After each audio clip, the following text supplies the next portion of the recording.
Hello my dear friends, let's win P S സിയുടെ പുതിയൊരു വീഡിയോയിലേക്ക് എല്ലാവർക്കും സ്വാഗതം. വില്ലേജ് ഫീൽഡ് അസിസ്റ്റൻറ്റ് പരീക്ഷയ്ക്ക് വേണ്ടിയുള്ള പ്രിപ്പറേഷൻ നമ്മൾ തുടങ്ങുകയാണ്.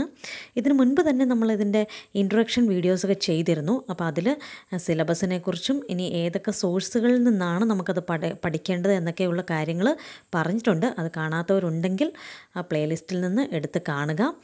മാത്രമല്ല അവൈലബിൾ ആണ്.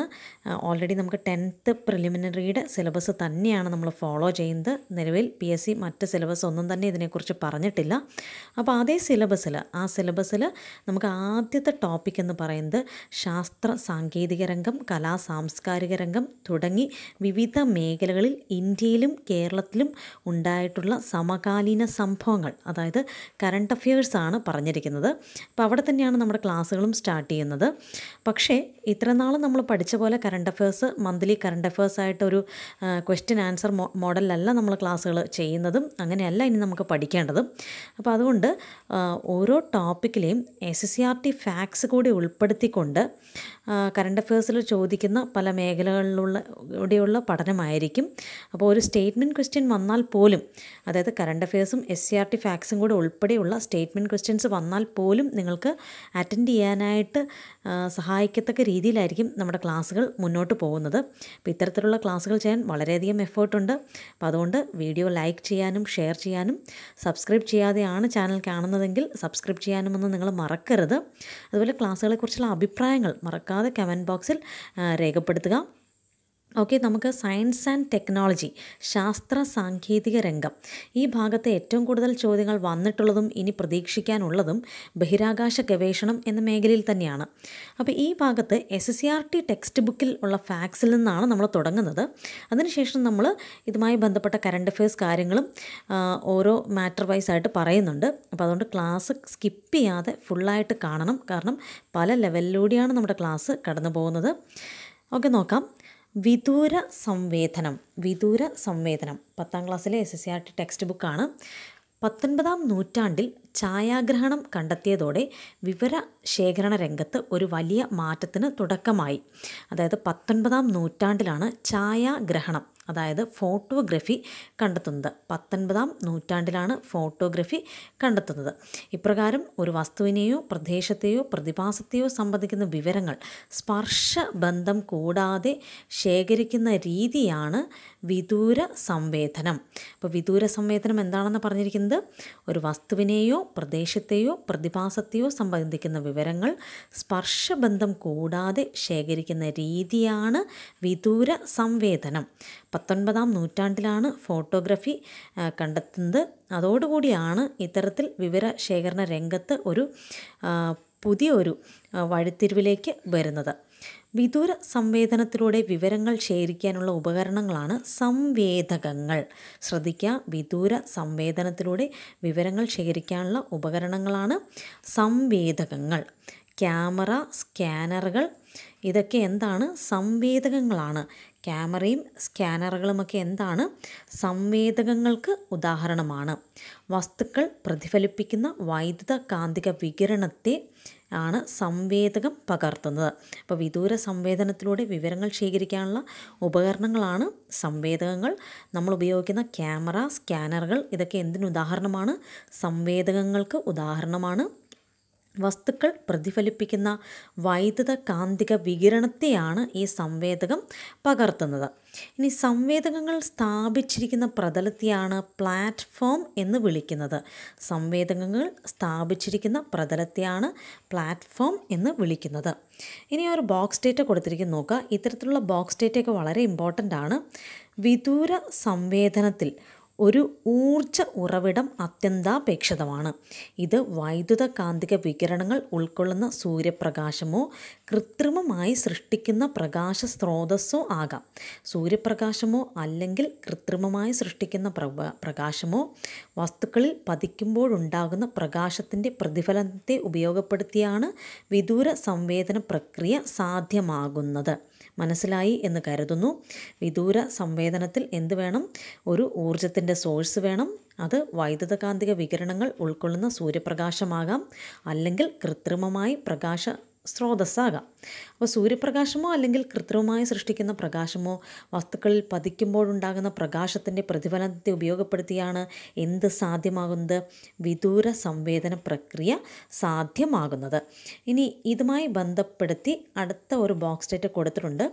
പരോക്ഷ വിദൂര സംവേദനം, പ്രത്യക്ഷ വിദൂര സംവേദനം. നമ്മളിപ്പോൾ വായിച്ച പോയിൻറ്റുമായി ബന്ധപ്പെടുത്തി വരുന്ന കാര്യമാണ്. പരോക്ഷ വിദൂര സംവേദനം എന്ന് പറഞ്ഞാൽ എന്താണ്? സൗരോർജത്തിൻ്റെ സഹായത്തോടെ നടത്തുന്ന വിദൂര സംവേദനമാണ് പരോക്ഷ വിദൂര സംവേദനം. അതായത് ഇവിടെ സംവേദകം സ്വയം ഒരു ഊർജം പുറപ്പെടുവിക്കുന്നില്ല. ഇപ്പം നമ്മൾ വായിച്ച പോയിൻ്റ് എങ്ങനെയാണ്? വിദൂര സംവേദനത്തിൽ ഒരു ഊർജ ഉറവിടം ആവശ്യമാണ്. അപ്പോൾ ആദ്യത്തെ ഒരു ചാൻസ് എന്ന് പറയുന്നത് എന്താണ്? സൗരോർജം അല്ലേ? സൗരോർജത്തിൻ്റെ സഹായത്തോടു കൂടി ഒരു വിദൂര സംവേദനം നടക്കുക. അപ്പോൾ ഇവിടെ സംവേദകം സ്വയം ഒരു ഊർജം പുറപ്പെടുവിക്കുന്നില്ല, പകരം ആ പിക്ചർ കാണിച്ചിട്ടുണ്ട് പരോക്ഷ വിദൂര സംവേദനം എന്ന് പറയുമ്പോൾ സൗരോർജത്തിൻ്റെ സഹായത്തോടു കൂടിയാണ് നടക്കുന്നത്. സംവേദകത്തിൽ നിന്ന് ഊർജമൊന്നും പുറപ്പെടുവിക്കുന്നില്ല. അങ്ങനെയെങ്കിൽ പ്രത്യക്ഷ വിദൂര സംവേദനം എന്താണ്? അവിടെ നമുക്ക് ശ്രദ്ധിക്കാം. പ്രത്യക്ഷ വിദൂര സംവേദനം അഥവാ ആക്റ്റീവ് റിമോട്ട് സെൻസിങ് എന്ന് പറയുമ്പോൾ സംവേദകം പുറപ്പെടുവിക്കുന്ന കൃത്രിമമായ പ്രകാശത്തിൻ്റെ അഥവാ ഊർജത്തിൻ്റെ സഹായത്തോടെയാണ് എന്ത് നടക്കുന്നത്? പ്രത്യക്ഷ വിദൂര സംവേദനം നടക്കുന്നത്. അപ്പോൾ ഇവിടെ ഒരു സാറ്റലൈറ്റിൻ്റെ പിക്ചറൊക്കെയാണ് കാണിച്ചിരിക്കുന്നത്. അപ്പോൾ പരോക്ഷ വിദൂര സംവേദനത്തിലാണെങ്കിൽ സൂര്യനിൽ നിന്ന് ഊർജം വരുന്നു, സാറ്റലൈറ്റിൽ നിന്ന് ഊർജം വരുന്നില്ല. ആ സൂര്യനിൽ നിന്നുള്ള പ്രകാശത്തിൻ്റെ സഹായത്തോടുകൂടിയാണ് സാറ്റലൈറ്റ് പിക്ചേഴ്സൊക്കെ പകർത്തുന്നത്. അടുത്തത് പ്രത്യക്ഷ വിദൂര സംവേദനത്തിലാണെങ്കിലോ സാറ്റലൈറ്റോ അല്ലെങ്കിൽ എയ്റോപ്ലെയിനോ ഏതാണോ പിക്ചർ എടുക്കുന്നത് ആ സോഴ്സിൽ നിന്ന് ഒരു പ്രകാശം അല്ലെങ്കിൽ ഒരു ഊർജം പുറപ്പെടുവിക്കുന്നു. അതിൻ്റെ സഹായത്തോടു കൂടിയാണ് പിക്ചേഴ്സ് എടുക്കുന്നത്. ഇത്രയാണ് ഉദ്ദേശിച്ചിട്ടുള്ളൂ. അപ്പോൾ പരോക്ഷ വിദൂര സംവേദനം എന്ന് പറയുമ്പോൾ സൗരോർജമാണ് പ്രയോഗത്തിൽ വരുന്നത്. പ്രത്യക്ഷ വിദൂര സംവേദനം എന്ന് പറഞ്ഞാൽ ആ സംവേദകത്തിൽ നിന്ന് ഒരു ഊർജ സോഴ്സ് വരും, ഒരു പ്രകാശം വരും. അതുവഴിയാണ് നമ്മുടെ ഈ വിദൂര സംവേദനം നടക്കുന്നത്. അപ്പോൾ ഇതാണ് നമ്മൾ വായിച്ച 3 ബോക്സ് സ്റ്റേറ്റിൽ ഉൾക്കൊള്ളുന്ന സംഗതി എന്ന് പറയുന്നത്. ഇനി നോക്കാം. പ്ലാറ്റ്ഫോമിനെ അടിസ്ഥാനമാക്കിയുള്ള വർഗീകരണം എന്നൊക്കെ പറഞ്ഞ് കൊടുത്തിട്ടുണ്ട്. അതൊന്നും നമ്മൾ അത്ര ശ്രദ്ധിക്കേണ്ട കാര്യമില്ല. നമുക്കിവിടെ ശ്രദ്ധിക്കേണ്ട പോയിൻറ്റ്സ് ഈ ഫോട്ടോഗ്രഫി തന്നെ, അതായത് വിദൂര സംവേദനം തന്നെ 3 ലെവലിൽ വന്നിട്ടുണ്ട്. അതായത് ഭൂതല ഛായാഗ്രഹണം അതായത് ഇവിടെ കാണിച്ചിട്ടുണ്ട്. ഒരാൾ നിന്ന് ഒരു പിക്ചർ എടുക്കുകയാണ്, ഒരു ക്യാമറയുടെ സഹായത്തോടു കൂടി പിക്ചർ എടുക്കുകയാണ്. അപ്പോൾ ഭൂപ്രതലത്തിൽ നിന്ന് ഭൗമോപരിതലത്തിൻ്റെ ചിത്രങ്ങൾ ക്യാമറ ഉപയോഗിച്ച് പകർത്തുന്ന രീതിയാണ് ഭൂതല ഛായാഗ്രഹണം. അപ്പോൾ നമുക്ക് വളരെ ഈസി ആയിട്ട് മനസ്സിലാക്കാവുന്ന കാര്യമേ ഉള്ളൂ, പക്ഷേ മനസ്സിലാക്കി വെക്കണം. അടുത്ത നോക്കുക, ആകാശീയ വിദൂര സംവേദനം. അപ്പോൾ അവിടെ ഒരു എയ്റോപ്ലെയിനിൻ്റെ പിക്ചർ കാണിച്ചിട്ടുണ്ട്. ഒരു എയ്റോപ്ലെയിനിൽ നിന്ന് എന്ത് ചെയ്യുന്നു? ഭൂമിയുടെ പിക്ചർ എടുക്കുകയാണ്. വിമാനത്തിൽ ഉറപ്പിച്ചിട്ടുള്ള ക്യാമറകളുടെ സഹായത്തോടെ ആകാശത്ത് നിന്ന് ഭൂപ്രതലത്തിൻ്റെ ചിത്രങ്ങൾ പകർത്തുന്ന രീതിയാണ് ആകാശീയ വിദൂര സംവേദനം. അപ്പോൾ നമ്മൾ സാധാരണ രീതിയിൽ ഒരു ക്യാമറ ഉപയോഗിച്ച് പിക്ചർ എടുത്തു കഴിഞ്ഞാൽ അതിനെ ഭൂതല ഛായാഗ്രഹണം എന്ന് പറയുന്നു. ഇനി ഒരു വിമാനത്തിൻ്റെ സഹായത്തോടു കൂടിയാണ് ആകാശീയ വിദൂര സംവേദനം എന്നാണ് ഇതിനെ പറയുന്നത്. വിമാനത്തിൽ ഉറപ്പിച്ചിട്ടുള്ള ക്യാമറകളുടെ സഹായത്തോടു കൂടിയാണ് എടുക്കുന്നതെങ്കിൽ അത് ആകാശീയ വിദൂര സംവേദനമാണ്. ഇനി ഒരു ഉപഗ്രഹത്തിൻ്റെ സഹായത്തോടു കൂടിയാണ് പിക്ചർ എടുക്കുന്നതെങ്കിൽ അതിനെ പറയുന്നത് എന്താണ്? ഉപഗ്രഹ വിദൂര സംവേദനം. കൃത്രിമ ഉപഗ്രഹങ്ങളിൽ ഘടിപ്പിച്ചിരിക്കുന്ന സംവേദകങ്ങൾ വഴി വിവരശേഖരണം നടത്തുന്ന പ്രക്രിയയാണ് ഉപഗ്രഹ വിദൂര സംവേദനം. അപ്പോൾ ഇത്രയും കാര്യങ്ങൾ മനസ്സിലാക്കിയെന്ന് കരുതുന്നു. നമ്മുടെ സയൻസ് ആൻഡ് ടെക്നോളജി എന്നുള്ള കോർ ടോപ്പിക്കിലേക്കാണ് വന്നുകൊണ്ടിരിക്കുന്നത്. ഈ ഡാറ്റയൊക്കെ നമുക്ക് ഇമ്പോർട്ടൻ്റ് തന്നെയാണ്. PSC എങ്ങനെ ചോദ്യം ചോദിച്ചാലും നമ്മളതിനെ തോൽപ്പിക്കണം, നന്നായിട്ട് തന്നെ എക്സാം അറ്റൻഡ് ചെയ്യണം. അപ്പോൾ നോക്കുക, ഉപഗ്രഹ വിദൂര സംവേദനം, കൃത്രിമ ഉപഗ്രഹങ്ങൾ ഘടിപ്പിച്ചിരിക്കുന്ന സംവേദകങ്ങൾ വഴി എന്ത് ചെയ്യുന്നു? വിവരശേഖരണം നടത്തുന്നു.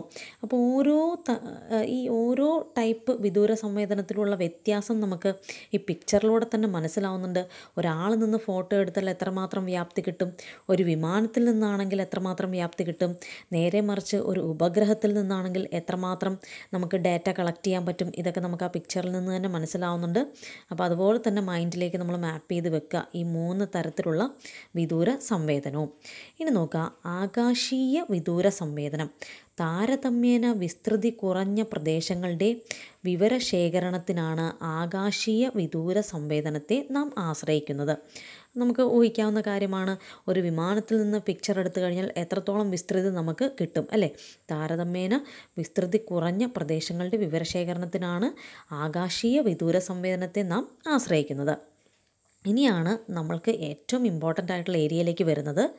കൃത്രിമ ഉപഗ്രഹങ്ങളിൽ ഘടിപ്പിച്ചിരിക്കുന്ന സെൻസറുകൾ അഥവാ സംവേദകങ്ങൾ വഴി വിവരശേഖരണം നടത്തുന്ന പ്രക്രിയയാണ് ഉപഗ്രഹ വിദൂര സംവേദനം. കൃത്രിമ ഉപഗ്രഹങ്ങളിൽ ഘടിപ്പിച്ചിരിക്കുന്ന സെൻസറുകൾ അഥവാ സംവേദകങ്ങൾ വഴി വിവരശേഖരണം നടത്തുന്ന പ്രക്രിയയാണ് ഉപഗ്രഹ വിദൂര സംവേദനം. ഈ കൃത്രിമ ഉപഗ്രഹങ്ങളെ ഭൂസ്ഥിര ഉപഗ്രഹങ്ങൾ, സൗരസ്ഥിര ഉപഗ്രഹങ്ങൾ എന്നിങ്ങനെ 2ആയി തിരിക്കാം. വളരെ ഇമ്പോർട്ടൻ്റ് ആയിട്ടുള്ള പോയിൻ്റാണ്. ഒരു സ്റ്റേറ്റ്മെൻറ്റ് ക്വസ്റ്റ്യൻ വരാൻ സാധ്യതയുള്ള ഏരിയയാണ്. ഇനി ഒരു കറണ്ട് അഫയേഴ്സ് ക്വസ്റ്റ്യനാണ് ചോദിക്കുന്നത് എങ്കിൽ പോലും ഒരു സ്റ്റേറ്റ്മെൻറ്റ് ക്വസ്റ്റ്യൻ്റെ പോയിൻറ്റ്സ് അതിലേക്ക് ഉൾപ്പെടുത്താൻ സാധ്യതയുള്ള ഏരിയയാണ്. അപ്പം അതുകൊണ്ടാണ് ഈ ഭാഗം ഞാൻ ഈ ക്ലാസ്സിൽ ഉൾപ്പെടുത്താൻ തന്നെ കാര്യം. അപ്പോൾ ശ്രദ്ധിക്കുക, കൃത്രിമ ഉപഗ്രഹങ്ങളിൽ ഘടിപ്പിച്ചിരിക്കുന്ന സെൻസറുകൾ അഥവാ സംവേദകങ്ങൾ വഴി വിവരശേഖരണം നടത്തുന്ന പ്രക്രിയ ഏതാണ്? ഉപഗ്രഹ വിദൂര സംവേദനമാണ്. കൃത്രിമ ഉപഗ്രഹങ്ങളെ എങ്ങനെയൊക്കെ തിരിച്ചിരിക്കുന്നു?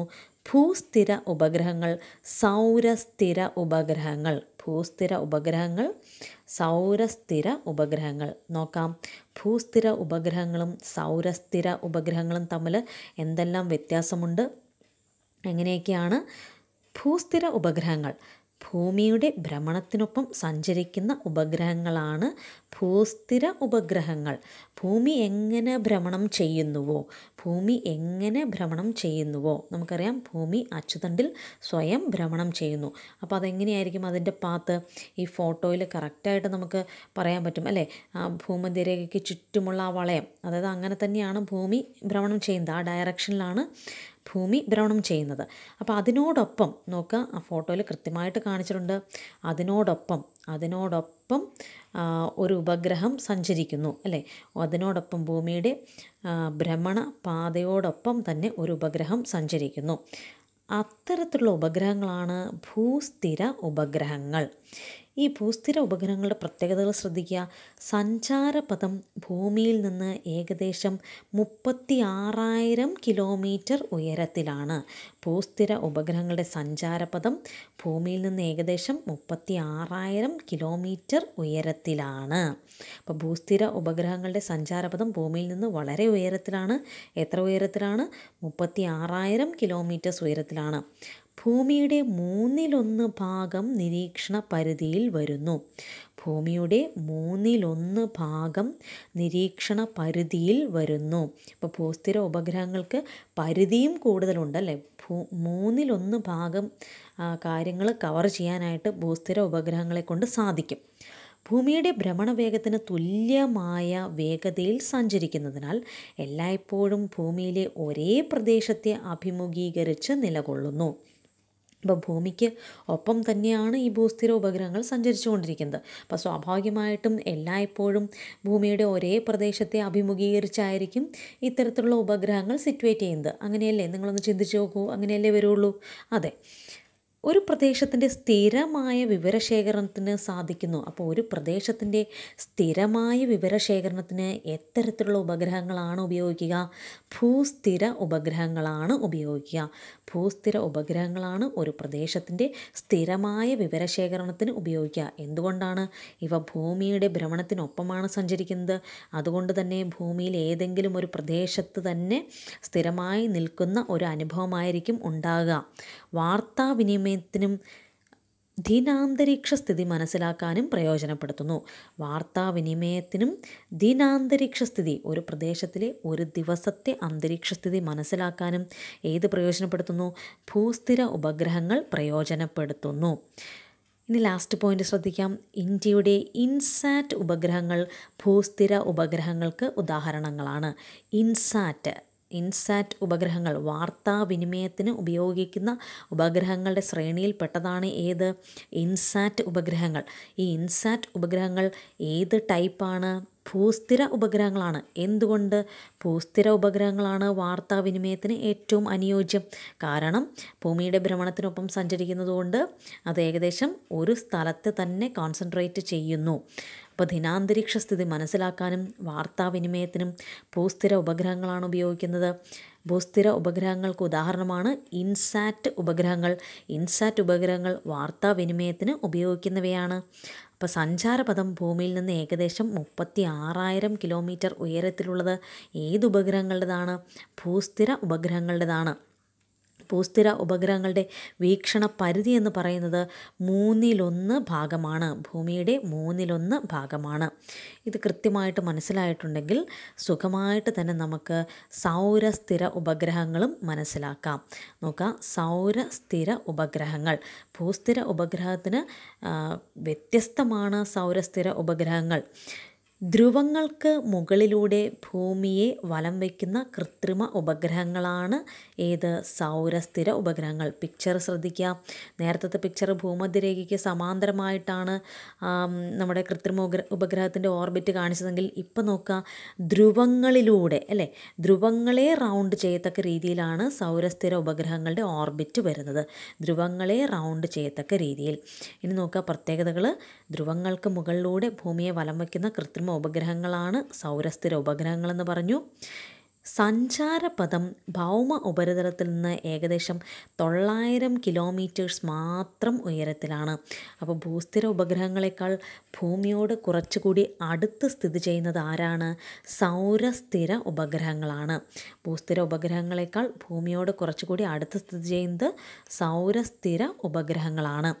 സഞ്ചാരപഥം ഭൗമ ഉപരിതലത്തിൽ നിന്ന് ഏകദേശം 900 കിലോമീറ്റർ മാത്രം ഉയരത്തിലാണ്.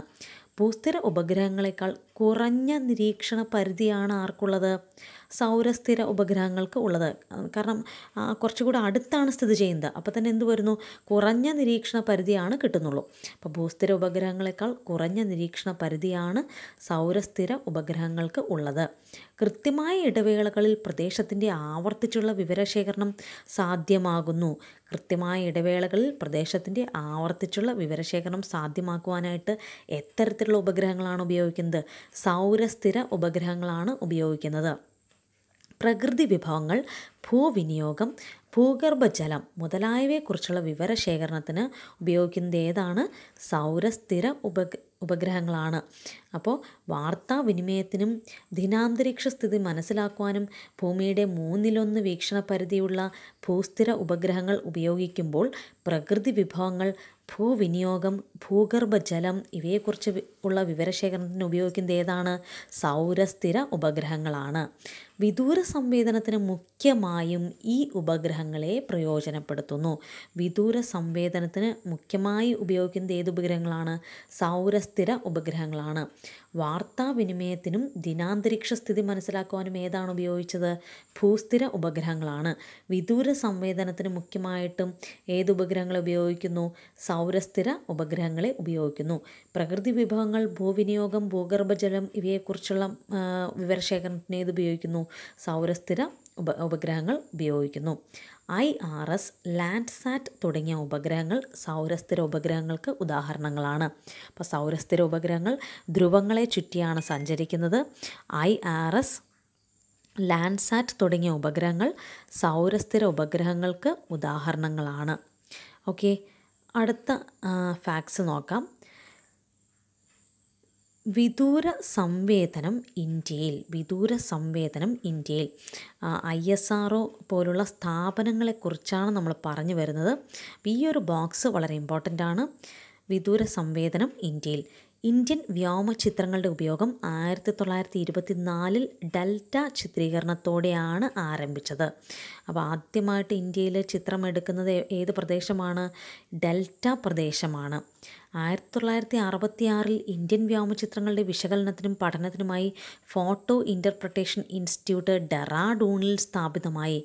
1966 ഇന്ത്യൻ വ്യോമചിത്രങ്ങളുടെ വിശകലനത്തിനും പഠനത്തിനുമായി ഫോട്ടോ ഇൻ്റർപ്രട്ടേഷൻ ഇൻസ്റ്റിറ്റ്യൂട്ട് എവിടെ സ്ഥാപിതമായി? ഡെറാഡൂണിൽ സ്ഥാപിതമായി. പിന്നീട് ഈ സ്ഥാപനം Indian institute of remote sensing എന്നായി മാറി. ഇപ്പോൾ ഇമ്പോർട്ടൻ്റ് ആണ്. Indian institute of remote sensing എന്നാണ് സ്ഥാപിച്ചത്? 1966 ഡെറാഡൂണിൽ ഫോട്ടോ ഇൻ്റർപ്രട്ടേഷൻ ഇൻസ്റ്റിറ്റ്യൂട്ട് എന്ന പേരിലാണ് Indian institute of remote sensing IIRS സ്ഥാപിക്കപ്പെട്ടത്.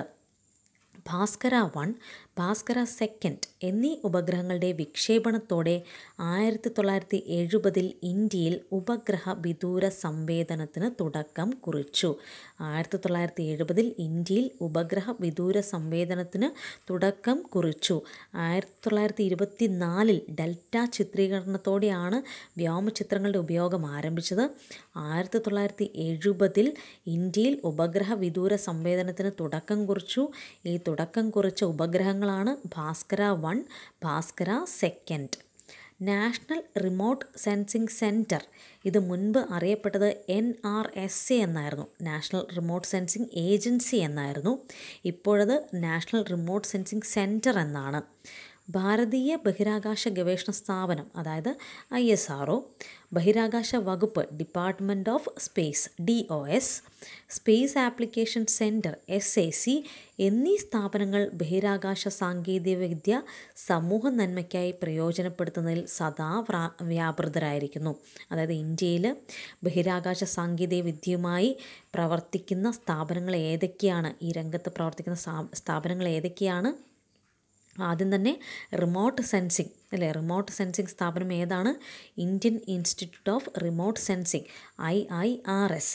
ആദ്യം ഇത് ഫോട്ടോ ഇൻ്റർപ്രട്ടേഷൻ ഇൻസ്റ്റിറ്റ്യൂട്ട് എന്ന പേരിൽ ഡെറാഡൂണിൽ 1966 സ്ഥാപിക്കപ്പെട്ടത്. ഇന്നത് Indian institute of remote sensing എന്നാണ്. ഭാസ്കര 1, ഭാസ്കര 2 എന്നീ ഉപഗ്രഹങ്ങളുടെ വിക്ഷേപണത്തോടു കൂടിയാണ് ഇന്ത്യയിൽ ഉപഗ്രഹ വിദൂര സംവേദനത്തിന് തുടക്കം കുറിച്ചത്. ഇത് 1970 ആയിരുന്നു. National remote sensing centre NRSC, മുൻപ് NRSA, national remote sensing agency എന്നായിരുന്നു. ഈ നാഷണൽ റിമോട്ട് സെൻസിങ് സെൻറ്റർ ഭാരതീയ ബഹിരാകാശ ഗവേഷണ സ്ഥാപനം അഥവാ ISRO, ബഹിരാകാശ വകുപ്പ് അഥവാ DOS, സ്പേസ് ആപ്ലിക്കേഷൻ സെൻറ്റർ അഥവാ SAC ഇവയൊക്കെ ബഹിരാകാശ സാങ്കേതിക വിദ്യാ രംഗത്ത് ഇന്ത്യയിൽ പ്രവർത്തിക്കുന്ന സ്ഥാപനങ്ങളാണ്. ഇന്ത്യയുടെ റിമോട്ട് സെൻസിങ് ഉപഗ്രഹങ്ങൾ നൽകുന്ന വിവരങ്ങളുടെ ശേഖരണം, സംഭരണം, സംസ്കരണം, വിതരണം എന്നിവയുടെയെല്ലാം പൂർണ്ണമായ ചുമതല ഹൈദരാബാദ് ആസ്ഥാനമാക്കിയുള്ള നാഷണൽ റിമോട്ട് സെൻസിങ് സെൻറ്ററിനാണ്. അപ്പോൾ നാഷണൽ റിമോട്ട് സെൻസിങ് സെൻറ്റർ എവിടെയാണ്? ഹൈദരാബാദിലാണ്. നാഷണൽ റിമോട്ട് സെൻസിങ് സെൻറ്ററിൻ്റെ മുൻപത്തെ പേരെന്തായിരുന്നു? NRSA, national remote sensing agency എന്നായിരുന്നു. നാഷണൽ റിമോട്ട് സെൻസിങ് സെൻറ്റർ ഹൈദരാബാദിലാണ്. എന്താണ് ചുമതല? റിമോട്ട് സെൻസിങ് ഉപഗ്രഹങ്ങൾ നൽകുന്ന വിവരങ്ങളുടെ ശേഖരണം, സംഭരണം, സംസ്കരണം, വിതരണം ഇവയുടെയെല്ലാം പൂർണ്ണമായ ചുമതല ഹൈദരാബാദ് ആസ്ഥാനമാക്കിയുള്ള നാഷണൽ റിമോട്ട് സെൻസിങ് സെൻറ്ററിനാണ്. മറക്കരുത്.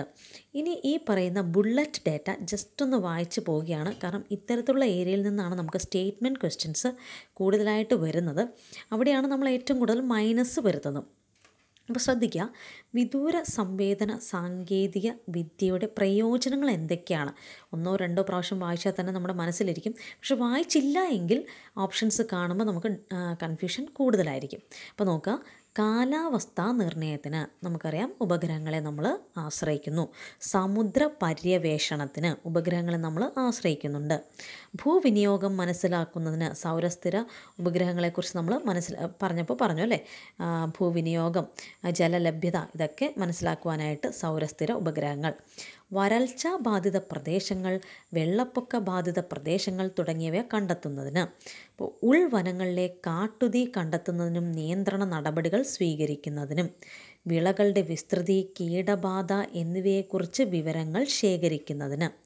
വിളകളുടെ വളർച്ച, കീടബാധയുടെ വ്യാപനം എന്നിവ മനസ്സിലാക്കുന്നതിന്.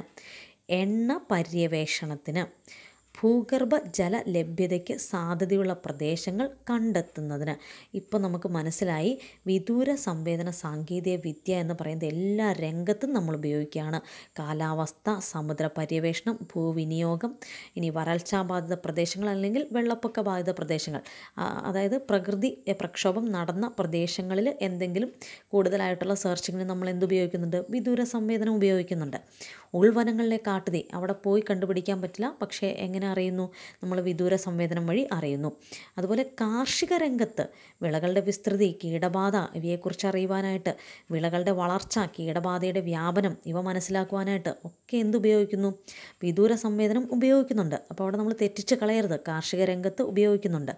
എണ്ണ പര്യവേഷണത്തിന് ഉപയോഗിക്കുന്നുണ്ട്. എണ്ണ എവിടേക്കാണ് ഇനിയുള്ളത്, ഇനി നമുക്ക് ഖനനം ചെയ്യാൻ എവിടെയൊക്കെ ഉണ്ട് അതറിയാൻ ഉപയോഗിക്കുന്നുണ്ട്. ഭൂഗർഭജല ലഭ്യതയ്ക്ക് സാധ്യതയുള്ള പ്രദേശങ്ങൾ കണ്ടെത്തുന്നതിന് ഒക്കെ എന്തുപയോഗിക്കുന്നു? വിദൂര സംവേദനം ഉപയോഗിക്കുന്നുണ്ട്. അപ്പോൾ അത് നന്നായിട്ട് തന്നെ ഒന്ന് മനസ്സിലാക്കി വെക്കുക. ഇതൊന്നും കാണാതെ പഠിക്കേണ്ട ആവശ്യമില്ല, പക്ഷെ 1-2 പ്രാവശ്യം വായിച്ചു കഴിഞ്ഞാൽ നമ്മുടെ മനസ്സിൽ ഈ കാര്യങ്ങളൊക്കെ ഉണ്ടാകും. നമുക്ക് സ്റ്റേറ്റ്മെൻറ്റ് ക്വസ്റ്റ്യൻ കണ്ടാലും നമുക്കത് കൺഫ്യൂസ്ഡ് ആയിട്ട് നമ്മൾ തെറ്റിച്ച് കളയില്ല.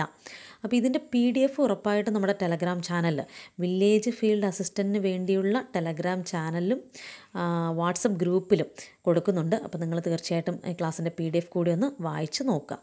അടുത്ത പോയിൻറ്റ്സ് നോക്കാം.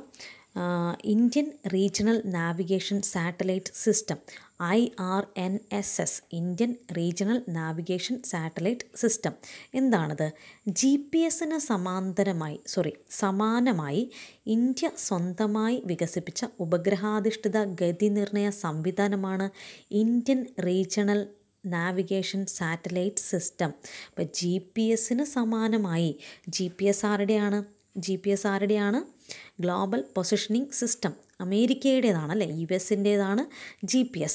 ഇതിന് സമാനമായി ഇന്ത്യ സ്വന്തമായി വികസിപ്പിച്ച ഉപഗ്രഹാധിഷ്ഠിത ഗതിനിർണയ സംവിധാനം ഏതാണ്?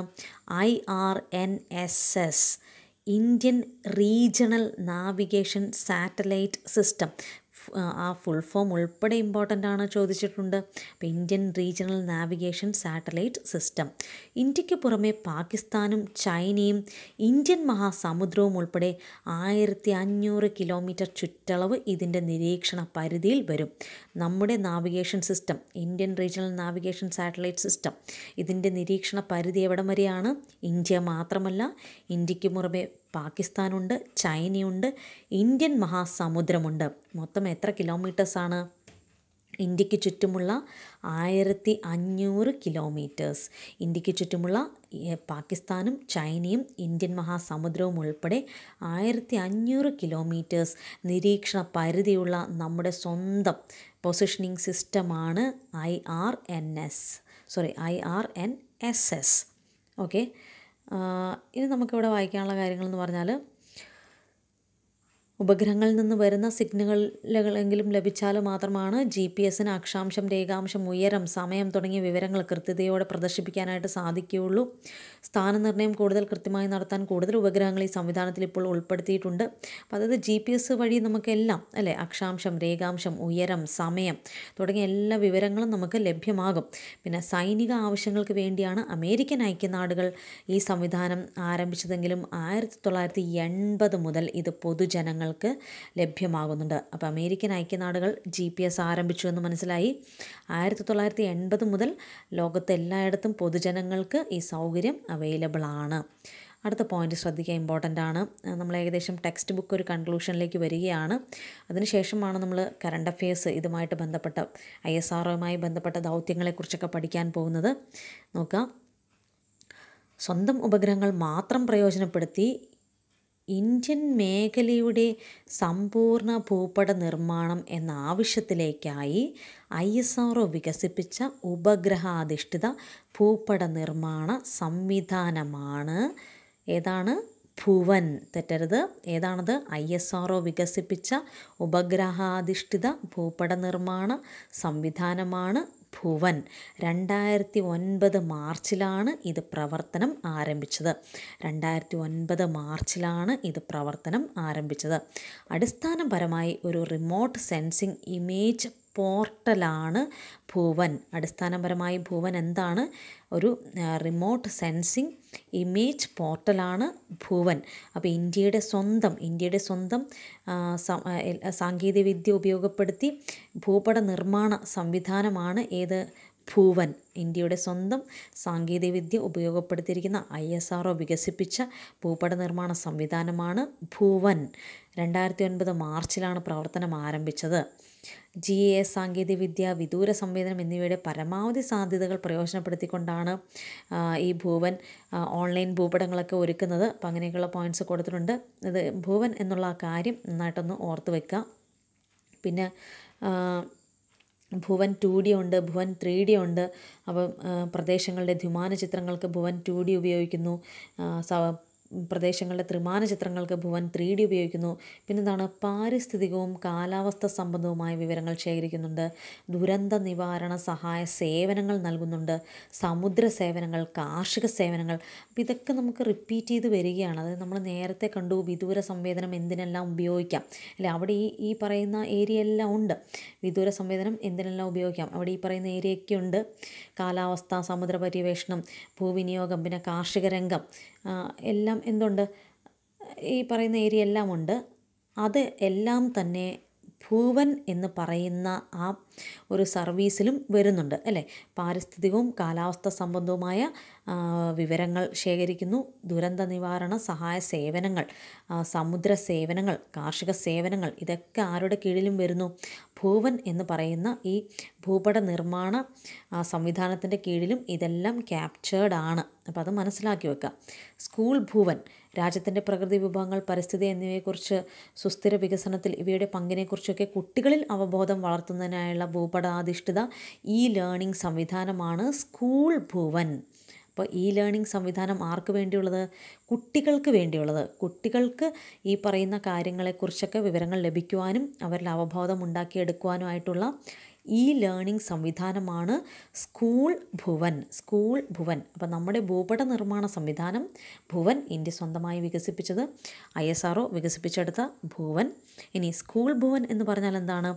കുട്ടികൾക്ക് ഈ പറയുന്ന കാര്യങ്ങളെക്കുറിച്ചൊക്കെ അവബോധം ഉണ്ടാകുവാനായിട്ട് കുട്ടികൾക്ക് വേണ്ടി അവൈലബിൾ ആയിരിക്കുന്ന സംവിധാനമാണ്, ലേണിംഗ് സംവിധാനമാണ് സ്കൂൾ ഭുവൻ.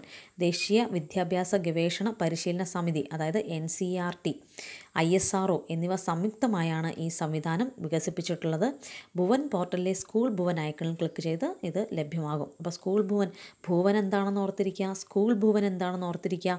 ഇനി എൻ്റെ ഭൂപടം, ഇന്ത്യയിലെ ഏതൊരു ഭൂപ്രദേശത്തിൻ്റെയും ഉപരിതല സവിശേഷതകൾ ആവശ്യാനുസരണം GIS സാങ്കേതികവിദ്യയുടെ സഹായത്തോടെ പകർത്തിയെടുത്ത് പ്രാദേശിക ഭൂപടങ്ങൾ നിർമ്മിക്കാൻ സഹായിക്കുന്ന സംവിധാനമാണ് ക്രിയേറ്റ് എ മാപ്പ് GIS. എന്താണ് കുറച്ച് നേരമായിട്ട് നമ്മൾ GIS എന്ന് പറഞ്ഞുകൊണ്ടിരിക്കുന്നത്? ദ്രുതഗതിയിൽ വളർന്നുകൊണ്ടിരിക്കുന്ന ഒരു സാങ്കേതിക വിദ്യയാണ് ഭൂവിവര വ്യവസ്ഥ അഥവാ GIS. ദ്രുതഗതിയിൽ വളർന്നുകൊണ്ടിരിക്കുന്ന ഒരു സാങ്കേതിക വിദ്യയാണ് ഭൂവിവര വ്യവസ്ഥ അഥവാ GIS. വിവിധ മേഖലകളിൽ ഈ സാങ്കേതിക വിദ്യ ഫലപ്രദമായി പ്രയോജനപ്പെടുത്തുന്നു. വ്യവസായം, വിദ്യാഭ്യാസം, കൃഷി, ആസൂത്രണം, ജലസേചനം തുടങ്ങിയ എല്ലാ മേഖലകളും കൊടുത്തിട്ടുണ്ട്. പ്രകൃതി ദുരന്ത നിവാരണം, രോഗനിയന്ത്രണം, പ്രതിരോധം, ടൂറിസം, അങ്ങനെ എല്ലാ മേഖലകളിലും നമ്മൾ ഉപയോഗപ്പെടുത്തുന്നുണ്ട്? GIS ഉപയോഗപ്പെടുത്തുന്നുണ്ട്. ഗ്ലോബൽ ഇൻഫർമേഷൻ സിസ്റ്റം GIS ഉപയോഗപ്പെടുത്തുന്നുണ്ട്. അപ്പോൾ GIS എന്തിനൊക്കെ ഉപയോഗപ്പെടുത്തുന്നുണ്ട്? എല്ലാ മേഖലകളിലും ഉപയോഗപ്പെടുത്തുന്നുണ്ട്. ഇത് ഒരു സാങ്കേതിക വിദ്യയാണ്. ഭൂവിവര വ്യവസ്ഥ അഥവാ GIS എന്ന് പറയുന്നത് ഒരു സാങ്കേതിക വിദ്യയാണ്. ഭൂപട നിർമ്മാണത്തിലും എല്ലാ മേഖലകളിലുമുള്ള വിവരശേഖരണത്തിനായിട്ട് നമ്മൾ ഉപയോഗപ്പെടുത്തുന്ന സാങ്കേതിക വിദ്യയാണ് GIS. അപ്പോൾ കൂട്ടുകാരെ, ഇത്രയുമാണ് നമുക്ക് 10ാം ക്ലാസ് സോഷ്യൽ സ്റ്റഡീസ് ടെക്സ്റ്റ് ബുക്കിൽ നിന്ന് വരുന്ന ഏത് പരീക്ഷയ്ക്കും സയൻസ് ആൻഡ് ടെക്നോളജി എന്ന ഏരിയയിൽ ഒഴിവാക്കാനാകാതെ നമ്മൾ പഠിക്കേണ്ട കാര്യം എന്ന് പറയുന്നത്. ഇനി നമ്മൾ നോക്കുന്നത് സയൻസ് ആൻഡ് ടെക്നോളജി എന്ന ഏരിയയിലുള്ള കറണ്ട് അഫെയേഴ്സ് ക്വസ്റ്റ്യൻസ് ആണ്. അപ്പോൾ കറണ്ട് അഫെയേഴ്സിന് മുൻപ് എന്തിന് ഇങ്ങനെയൊരു ഇൻട്രൊഡക്ഷൻ പറഞ്ഞു അല്ലെങ്കിൽ ഇത്രയും കാര്യങ്ങൾ നോക്കിയെന്ന് പറഞ്ഞാൽ അത് വളരെ അത്യാവശ്യമാണ്. ഈ കറണ്ട് അഫയേഴ്സ് ക്വസ്റ്റ്യൻസിനോട് മിക്സ് ചെയ്ത് തന്നെ നമുക്ക് സ്റ്റേറ്റ്മെൻറ്റ് പോയിൻറ്റ്സ് നമ്മൾ ഇത്രയും പറഞ്ഞ ഭാഗത്ത് നിന്ന് വരാൻ ചാൻസ് കൂടുതലാണ്. പ്രത്യേകിച്ച് ഭൂസ്ഥിര ഉപഗ്രഹങ്ങൾ, സൗരസ്ഥിര ഉപഗ്രഹങ്ങൾ, അതുപോലെ വിദൂര സംവേദനത്തിൻ്റെ IRNSS എന്നൊക്കെയുള്ള ഇന്ത്യയുടെ global positioning system, GIS, Bhuvan എന്നീ കാര്യങ്ങളെല്ലാം തന്നെ നമുക്ക് ഇമ്പോർട്ടൻ്റ് ആണ്. ഇനി നോക്കുക, വിക്ഷേപണ വാഹനങ്ങൾ. വിക്ഷേപണ വാഹനങ്ങൾ 2 തരത്തിലുണ്ട്. ഇപ്പം നമ്മൾ ISROയുടെ മിഷൻസിനെ കുറിച്ച് പഠിക്കാൻ വരികയാണ്. അപ്പം അതിനു മുൻപായിട്ട് എന്ത് വേണം? വിക്ഷേപണ വാഹനങ്ങളെക്കുറിച്ച് ഒന്നറിയണം. വിക്ഷേപണ വാഹനങ്ങൾ 2 തരത്തിലുണ്ട്. നിങ്ങൾ കേട്ടിട്ടുണ്ട്, നന്നായിട്ട് കേട്ടിട്ടുണ്ട്, നമ്മൾ എപ്പോഴും കേൾക്കുകയാണ്, പറയുകയാണ് GSLV, PSLV അല്ലേ? GSLV, PSLV. എന്താണ് ഇതിൻ്റെ പ്രത്യേകത? GSLVയുടെ ഫുൾ ഫോം ആദ്യം നോക്കാം. Geosynchronous satellite launch vehicle. Geosynchronous satellite launch വെഹിക്കിളാണ് ഏതെന്ന് പറയുന്നത് GSLV. എന്താണ് PSLV? Polar satellite launch vehicle. Polar satellite launch വെഹിക്കിളാണ് PSLV എന്ന് പറയുന്നത്. ഇനി ശ്രദ്ധിക്കാം, നമ്മൾ നേരത്തെ പറഞ്ഞു ഭൂസ്ഥിര ഉപഗ്രഹങ്ങളും സൗരസ്ഥിര ഉപഗ്രഹങ്ങളും. എന്തിനാണ് നമുക്കിങ്ങനെ 2 തരത്തിലുള്ള വിക്ഷേപണ വാഹനങ്ങൾ? ഇപ്പം നിങ്ങൾക്ക് കാര്യം ക്ലിയർ ആവുന്നുണ്ട്. ഭൂസ്ഥിര ഉപഗ്രഹങ്ങൾ വിക്ഷേപിക്കുന്നത് ഏത് വാഹനത്തിലാണ്? GSLV. ഭൂസ്ഥിര ഉപഗ്രഹങ്ങൾ വിക്ഷേപിക്കുന്നത് GSLV, geosynchronous satellite launch വെഹിക്കിളിലാണ് ഭൂസ്ഥിര ഉപഗ്രഹങ്ങൾ വിക്ഷേപിക്കുന്നത്. അപ്പോൾ ഈ ഭൂസ്ഥിര ഉപഗ്രഹങ്ങൾ വിക്ഷേപിക്കുന്ന GSLV വാഹനങ്ങൾ കൂടുതൽ ദൂരത്തേക്ക് പോകേണ്ടതുണ്ട്. അപ്പോൾ നിങ്ങളതിൻ്റെ ബാക്ക്ഗ്രൗണ്ട് നിങ്ങളുടെ മനസ്സിലേക്ക് വരണം. അതിനൊരു ഹിൻ്റാണ് ഞാൻ തരുന്നത്. അപ്പം ഈ രീതിയിൽ വേണം നമ്മൾ പഠനം മുന്നോട്ട് കൊണ്ടുപോകാൻ. GSLV വാഹനങ്ങൾ കൂടുതൽ ദൂരത്തിലേക്ക് പോകേണ്ടതുണ്ട്. എന്തുകൊണ്ടാണ്? ഭൂസ്ഥിര ഉപഗ്രഹങ്ങൾ 36,000 കിലോമീറ്റേഴ്സ് ഉയരത്തിലാണ്. ഭൂസ്ഥിര ഉപഗ്രഹങ്ങൾ ഭൗമോപരിതലത്തിൽ നിന്ന് 36,000 കിലോമീറ്റേഴ്സ് ഉയരത്തിലാണ്. ഭൂമിയുടെ ഭ്രമണത്തിനൊപ്പം സഞ്ചരിക്കുന്നവയാണ് ഭൂസ്ഥിര ഉപഗ്രഹങ്ങൾ. അപ്പോൾ GSLV വാഹനങ്ങൾ കൂടുതൽ ദൂരത്തിലേക്ക് പോകണമെന്ന് കൂടെ നമ്മൾ മനസ്സിലാക്കി വെക്കുകയാണ്. ഭൂസ്ഥിര ഉപഗ്രഹങ്ങൾ ഏത് വാഹനത്തിലാണ് അയക്കുന്നത്? GSLVയിലാണ്. ഇനി സൗരസ്ഥിര ഉപഗ്രഹങ്ങൾ എന്തായിരിക്കും? PSLV വാഹനത്തിലായിരിക്കും. ആ പേരിലും അതുണ്ടല്ലേ, പോളാർ സാറ്റലൈറ്റ് ലോഞ്ച് വെഹിക്കിൾ. നമ്മൾ പഠിച്ചു സൗരസ്ഥിര ഉപഗ്രഹങ്ങൾ ഭൂമിയുടെ പോൾസിനെ ചുറ്റിയാണ്, ധ്രുവങ്ങളെ ചുറ്റിയാണ് സഞ്ചരിക്കുന്നത്. അത്രയും ഉയരത്തിലേക്ക് പോകുന്നില്ല, വെറും 900 കിലോമീറ്റേഴ്സ് മാത്രം ഉയരത്തിലാണ് സൗരസ്ഥിര ഉപഗ്രഹങ്ങൾ സഞ്ചരിക്കുന്നത്. അപ്പോൾ അതുകൊണ്ട് തന്നെ PSLV വാഹനങ്ങൾക്ക് 900 കിലോമീറ്റേഴ്സ് വരെയുള്ള ഉയരത്തിലേക്ക് പോയാൽ മതിയാകും. അപ്പോൾ സൗരസ്ഥിര ഉപഗ്രഹങ്ങൾ വിക്ഷേപിക്കുന്നത് PSLV, ഭൂസ്ഥിര ഉപഗ്രഹങ്ങൾ വിക്ഷേപിക്കുന്നത് GSLV. ഇനി നമുക്ക് ഓരോ ദൗത്യങ്ങളിലേക്ക് കിടക്കാം. ISROയുടെ ഓരോ ദൗത്യം നോക്കുക. നമ്മൾ പറഞ്ഞത് 2021 മുതലുള്ള കറണ്ട് അഫയേഴ്സാണ് നമ്മൾ ഈ പ്രിലിമിന് വേണ്ടി, വില്ലേജ് ഫീൽഡ് അസിസ്റ്റൻറ്റ് പ്രിലിമിന് വേണ്ടി പഠിക്കേണ്ടത് എന്നാണ്. പക്ഷേ ചില കാര്യങ്ങൾ, പ്രത്യേകിച്ച് സയൻസ് ആൻഡ് ടെക്നോളജിയിലൊക്കെയുള്ള ചില പ്രത്യേക കാര്യങ്ങൾ, ഒരു എവർഗ്രീൻ ഫാക്റ്റിലേക്ക് അല്ലെങ്കിൽ സ്റ്റാറ്റിക് GKയിലേക്ക് മാറുന്ന ചില വിവരങ്ങൾ, അത് 2018-ലും 2019-ലും 2020-ലും ഒക്കെ നടന്നിരിക്കുന്ന നമ്മുടെ പ്രധാന വിക്ഷേപണങ്ങളൊക്കെയാണ്. അത് ഉറപ്പായിട്ടും നമ്മുടെ പഠനത്തിൽ ഉൾപ്പെടുത്തണം. ഒന്നുകിൽ സ്റ്റേറ്റ്മെൻറ്റ് ക്വസ്റ്റ്യൻ മോഡലിലോ അല്ലെങ്കിൽ ഡയറക്റ്റ് ഒരു ക്വസ്റ്റ്യനായിട്ടോ നമുക്ക് ചോദ്യം അവിടെ പ്രതീക്ഷിക്കാവുന്നതാണ്. അപ്പോൾ നോക്കാം, ഇന്ത്യ നിർമ്മിച്ച ഏറ്റവും ഭാരം കൂടിയ ഉപഗ്രഹം. ഇന്ത്യ നിർമ്മിച്ച ഏറ്റവും ഭാരം കൂടിയ ഉപഗ്രഹമാണ് GSAT-11. അപ്പോൾ ഇത് ഒരുപാട് കൺഫ്യൂസിങ് ആയിട്ടുള്ള ഫാക്ട്സാണ് നമ്മൾ പറഞ്ഞു വരുന്നത്, ശ്രദ്ധിക്കുക. ഇന്ത്യ നിർമ്മിച്ച ഏറ്റവും ഭാരം കൂടിയ ഉപഗ്രഹമാണ് GSAT-11. ബിഗ് ബേർഡ് എന്നറിയപ്പെടുന്നത്, ഭീമൻ പക്ഷി, ബിഗ് ബേർഡ് എന്നറിയപ്പെടുന്ന ഇന്ത്യയുടെ ഉപഗ്രഹം ഏതാണ്? GSAT-11 ആണ്. ഏകദേശം ഇതിൻ്റെ ഭാരം കൊടുത്തിട്ടുണ്ട്, അത് കാണാതെ പഠിക്കേണ്ട ആവശ്യമില്ല. പക്ഷെ നമ്മുടെ മനസ്സിലൊരു ഐഡിയ ഉണ്ടായിരിക്കുന്നത് നല്ലതാണ്. 5854 കിലോഗ്രാംസാണ് GSAT-11ൻ്റെ ഭാരം. ഏകദേശം നമ്മുടെ മനസ്സിലൊരു ഐഡിയ ഉണ്ടാകുക, ഏകദേശം ഒരു 5800 ആ റേഞ്ചിലാണ് ഇതിൻ്റെ ഭാരമെന്ന് ഒരു ഐഡിയ ഉണ്ടായിരിക്കുക. നോക്കുക, GSAT-11ൻ്റെ വിക്ഷേപണ വാഹനം ഏതാണ്? Aryan 5 VA-246. ഈ വാഹനം കണ്ടിട്ട് നിങ്ങൾക്ക് എന്തെങ്കിലും ഒന്ന് ക്ലിക്കാവുന്നുണ്ടോ? നമ്മൾ നമ്മുടെ 2 വിക്ഷേപണ വാഹനം കണ്ടു. GSLV വിക്ഷേപണ വാഹനമുണ്ട്, PSLV വിക്ഷേപണ വാഹനമുണ്ട്. പക്ഷേ ഏരിയൻ 5VA246 എന്ന് പറയുന്നത് ഇന്ത്യയിലെ ഒരു വിക്ഷേപണ വാഹനമാണോ? അല്ല. ഈ പറയുന്ന GSAT-11 എന്ന ഇന്ത്യ നിർമ്മിച്ച ഏറ്റവും ഭാരം കൂടിയ ഉപഗ്രഹം വിക്ഷേപിച്ചിരിക്കുന്നത് ഇന്ത്യയിൽ നിന്നല്ല, ഫ്രഞ്ച് ഗയാനയിലെ കൗറുവിൽ നിന്നാണ്. ഫ്രഞ്ച് ഗയാനയിലെ കൗറുവിൽ നിന്നാണ് GSAT-11 എന്ന ഇന്ത്യ നിർമ്മിച്ച ഏറ്റവും ഭാരം കൂടിയ ഉപഗ്രഹം, ബിഗ് ബേർഡ് എന്നറിയപ്പെടുന്ന ഏറ്റവും ഭാരം കൂടിയ ഉപഗ്രഹം വിക്ഷേപിച്ചിരിക്കുന്നത്. അപ്പോൾ ഇതിൻ്റെ വിക്ഷേപണ വാഹനം ഏരിയൻ 5VA246 എന്ന വാഹനമാണ്, ഇന്ത്യൻ വാഹനമല്ല. എവിടെ നിന്നാണ് വിക്ഷേപിച്ചിരിക്കുന്നത്? ഫ്രഞ്ച് ഗയാന, കൗറുവിലെ ഫ്രഞ്ച് ഗയാനയിൽ നിന്നാണ്, ഫ്രഞ്ച് ഗയാനയിലെ കൗറുവിൽ നിന്നാണ് GSAT-11 വിക്ഷേപിച്ചിരിക്കുന്നത്. അപ്പോൾ അതുകൊണ്ടാണ് ആദ്യമേ പറഞ്ഞത്, കുറച്ച് കൺഫ്യൂഷൻ ഇവിടെ പലർക്കും ഉണ്ടാകാറുണ്ട്. ഇന്ത്യ നിർമ്മിച്ച ഏറ്റവും ഭാരം കൂടിയ ഉപഗ്രഹമാണ് GSAT-11. അങ്ങനെയാണെങ്കിൽ കൺഫ്യൂഷൻ നമുക്ക് തീർക്കാം. അടുത്ത പോയിന്റ് ശ്രദ്ധിക്കുക. ഇന്ത്യയിൽ നിന്നും വിക്ഷേപിച്ച ഏറ്റവും ഭാരം കൂടിയ ഉപഗ്രഹം, ഇന്ത്യയിൽ നിന്നും വിക്ഷേപിച്ച ഏറ്റവും ഭാരം കൂടിയ ഉപഗ്രഹമാണ് GSAT-29. ഇന്ത്യയിൽ നിന്നും വിക്ഷേപിച്ച ഏറ്റവും ഭാരം കൂടിയ ഉപഗ്രഹമാണ് GSAT-29. നോക്കുക, GSAT-29 ആണ് ഇന്ത്യയിൽ നിന്നും വിക്ഷേപിച്ച ഏറ്റവും ഭാരം കൂടിയ ഉപഗ്രഹം. ഇതിൻ്റെ ഭാരം ഏകദേശം 3423 കിലോഗ്രാംസ് ആണ്. അപ്പോൾ ഇന്ത്യ നിർമ്മിച്ചത് GSAT-11, 5854 കിലോഗ്രാംസ് ഉള്ള GSAT-11 ആണ് ഏറ്റവും ഭാരം കൂടിയത്. പക്ഷേ അത് വിക്ഷേപിച്ചത് എവിടെ നിന്നല്ല? ഇന്ത്യയിൽ നിന്നല്ല. അങ്ങനെയാണെങ്കിൽ ഇന്ത്യൻ മണ്ണിൽ നിന്ന് വിക്ഷേപിച്ച ഏറ്റവും ഭാരം കൂടിയ ഉപഗ്രഹം, അപ്പം അങ്ങനെ വളരെയധികം ശ്രദ്ധിക്കണം ആ ചോദ്യം. അത് GSAT-29 ആണ്. വിക്ഷേപണ വാഹനം ഇന്ത്യയിൽ നിന്നാണ്. അപ്പോൾ പിന്നെ വിക്ഷേപണ വാഹനം എങ്ങനെയാണ്? GSLV Mark 3D2. GSLV Mark 3D2. നോക്കുക, ഉപഗ്രഹത്തിൻ്റെ പേര് GSAT. ആ പേരിൽ തന്നെ ഉണ്ട് ഒരു ജിയോ, അല്ലേ? ജിയോ സാറ്റലൈറ്റ് ആണ്, അതായത് ഭൂസ്ഥിര ഉപഗ്രഹമാണ്. ഭൂസ്ഥിര ഉപഗ്രഹം ഏത് വാഹനത്തിലാണ് പോകുന്നത്? GSLV വാഹനത്തിലാണ്. GSAT-29 ഇന്ത്യ വിക്ഷേപിച്ച ഏറ്റവും ഭാരം കൂടിയ ഉപഗ്രഹമാണ്. അത് അയച്ചിരിക്കുന്ന വാഹനം ഏതാണ്? GSLV Mark 3D2 എന്ന വാഹനമാണ്. GSLV Mark 3D2 എന്ന വാഹനമാണ്. ഈ വാഹനം വളരെ ഇമ്പോർട്ടൻ്റ് ആണ്. നമുക്ക് GSAT-11 അയച്ച വാഹനം അത്രയും ഇമ്പോർട്ടൻ്റ് അല്ല, പക്ഷേ ഞാനത് ഇന്ത്യൻ വാഹനമല്ല എന്ന് കാണിക്കാൻ വേണ്ടിയാണ് പ്രത്യേകിച്ചൊന്ന് എടുത്ത് പറഞ്ഞത്. അപ്പോൾ നിങ്ങൾക്ക് കുറച്ചുകൂടെ പഠിക്കാനും ഓർത്തിരിക്കാനും എളുപ്പമുണ്ടാവും.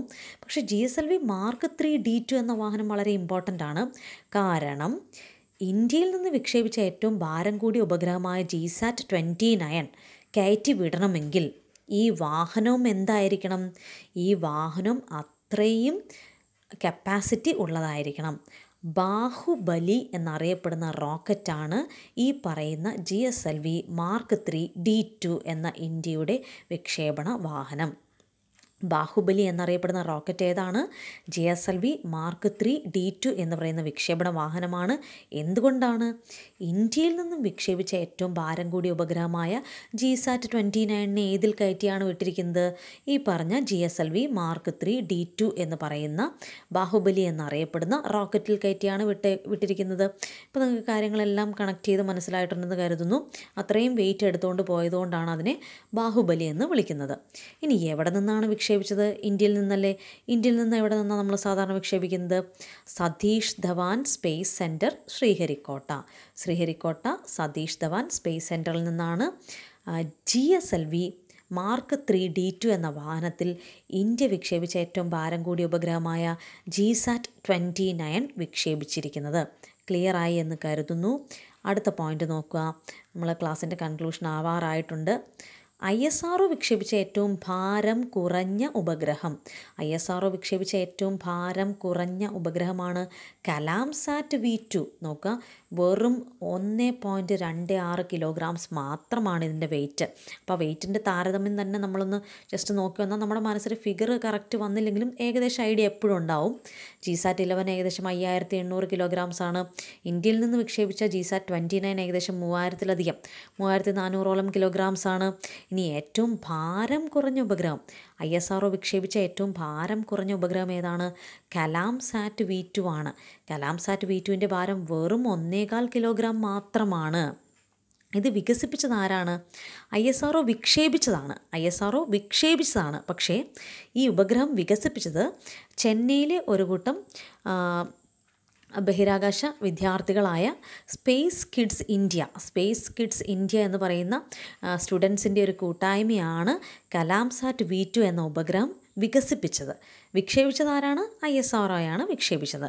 ISRO വിക്ഷേപിച്ച ഏറ്റവും ഭാരം കുറഞ്ഞ ഉപഗ്രഹമാണ് കലാം സാറ്റ് V2. അങ്ങനെയാണെങ്കിൽ അടുത്ത പോയിന്റ് നോക്കാം.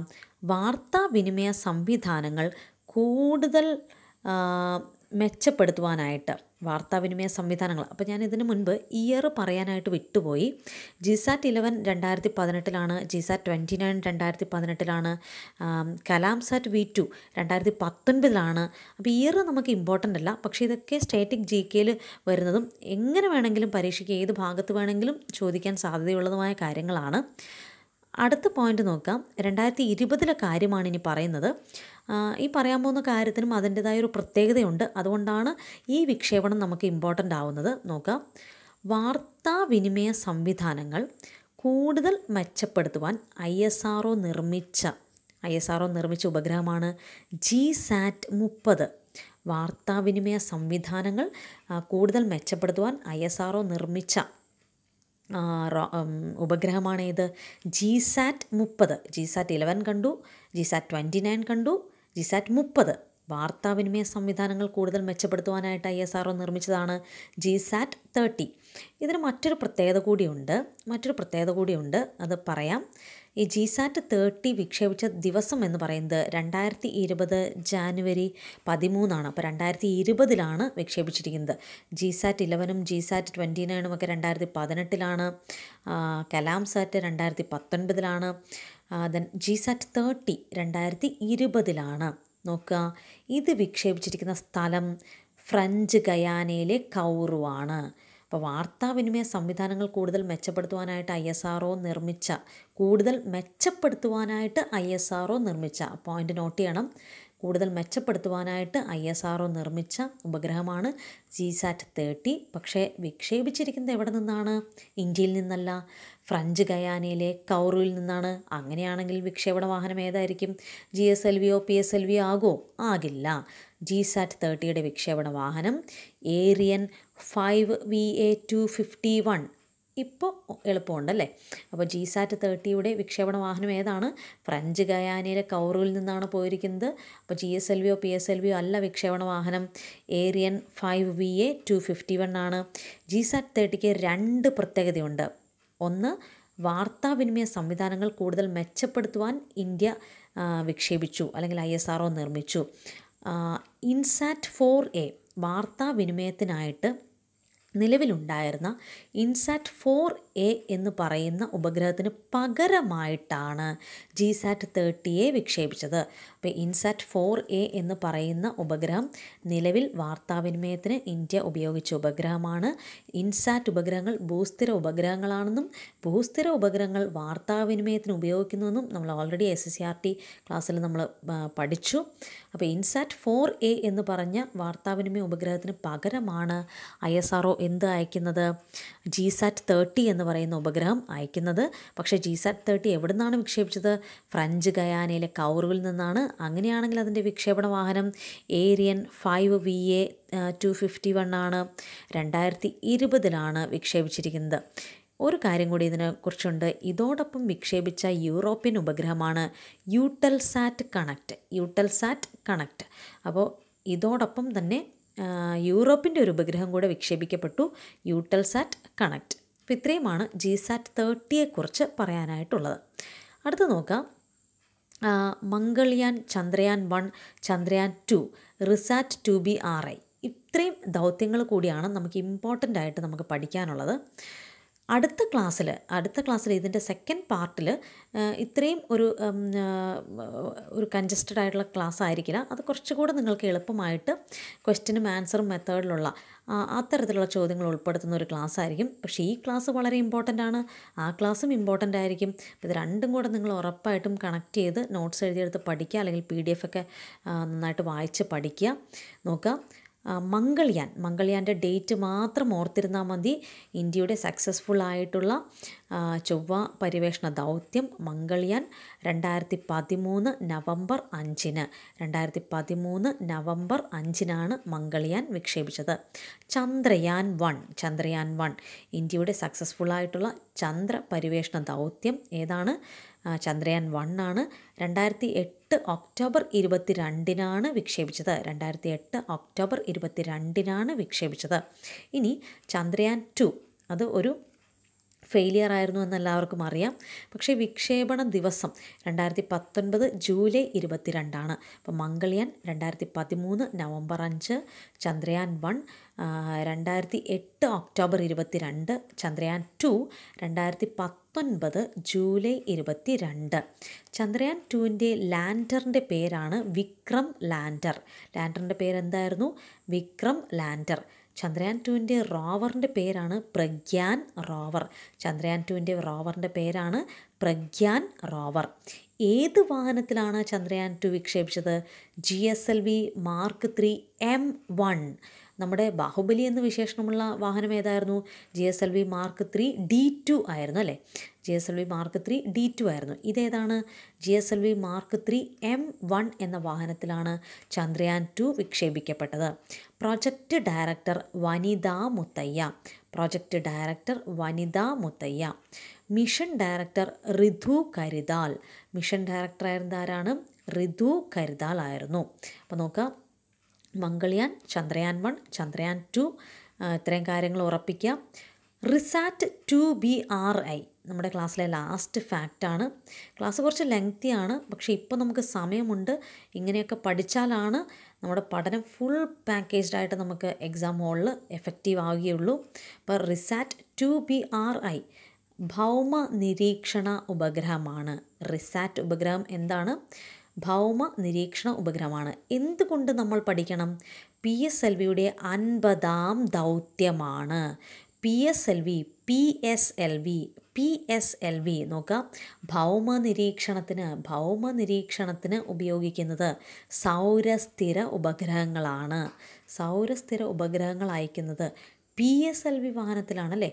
പോളാർ സാറ്റലൈറ്റ് ലോഞ്ച് വെഹിക്കിൾ, ധ്രുവങ്ങളെ ചുറ്റി സഞ്ചരിക്കുന്ന സൗരസ്ഥിര ഉപഗ്രഹങ്ങൾ അയക്കുന്നത് PSLV വാഹനത്തിലാണ്. അപ്പോൾ PSLVയുടെ 50ാം ദൗത്യമാണ് ഏത്? റിസാറ്റ് 2BRI. റിസാറ്റ് 2BRI എന്തിനുള്ള ഉപഗ്രഹമാണ്? ഭൗമ നിരീക്ഷണത്തിനുള്ള ഉപഗ്രഹമാണ്. GSAT-30 എന്തിനായിരുന്നു? വാർത്താവിനിമയ സംവിധാനങ്ങൾ കൂടുതൽ മെച്ചപ്പെടുത്തുന്നതിനുള്ള ഭൂസ്ഥിര ഉപഗ്രഹമായിരുന്നു GSAT-30. റിസാറ്റ് 2BRI എന്തിനുള്ളതാണ്? ഭൗമ നിരീക്ഷണത്തിനുള്ള ഉപഗ്രഹമാണ്. ഇത് PSLVയുടെ 50ാം ദൗത്യമാണ്. അങ്ങനെയെങ്കിൽ ഏതാണ് വാഹനം? PSLV C-48. എപ്പോൾ ദൗത്യവും വാഹനവും തമ്മിലുള്ള റേഷ്യോ എന്ന് പറയുന്നത്, ദൗത്യം 50 ആണെങ്കിൽ വാഹനം അതിൽ നിന്ന് 2 കുറച്ച് 48 ആയിരിക്കും.